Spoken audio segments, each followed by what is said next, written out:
द्राक्ष निर्यातीचा श्री गणेशा नेदरलँड आणि रोमानियामध्ये 980 metric ton द्राक्ष निर्यातक्षम द्राक्ष म्हणून जगभरात ओळख असलेल्या नाशिक जिल्ह्यातून गोड रसाळ द्राक्षांच्या निर्यातीला सुरुवात झाली असून नेदरलँड आणि रोमानिया या देशांमध्ये 980 मेट्रिक टन द्राक्ष निर्यात आहे। गेल्या वर्षी सन 2022-23 हंगामात तब्बल 2,67,950 मेट्रिक टन द्राक्षाची निर्यात झाली होती। त्यातून 2,543 कोटीहून अधिकचे परकीय चलन देशाला मिळाले होते। टीव्ही 24 तास साठी प्रतिनिधी ब्रिजेश पारिक, लासलगाव।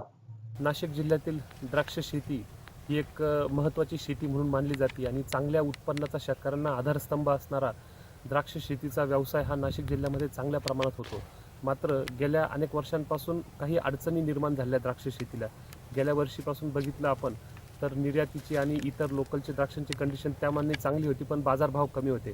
या वर्षी द्राक्ष शेतीला अवकाळी पाऊस, गारपीट तसेच अवर्षण याचा मोठा फटका बसला आहे आणि त्यामुळे अनेक द्राक्ष बागायतदारांनी आपल्या शेतातील द्राक्ष काढून टाकली। अनेक द्राक्ष बागांचे नुकसान झाले। या सर्व गोष्टींचा परिणाम द्राक्ष निर्यातीवर झालेला आहे। मागच्या वर्षी म्हणजे 2022-23ला साधारण आपण 2,67,950 मेट्रिक टन इतके द्राक्ष आपण निर्यात केले होते। यावर्षी निर्यातीचा श्री गणेशा झालेला आहे। 70-75 कंटेनर आपण रोमानिया आणि इतर नेदरलँड देशाला पाठवले आहे।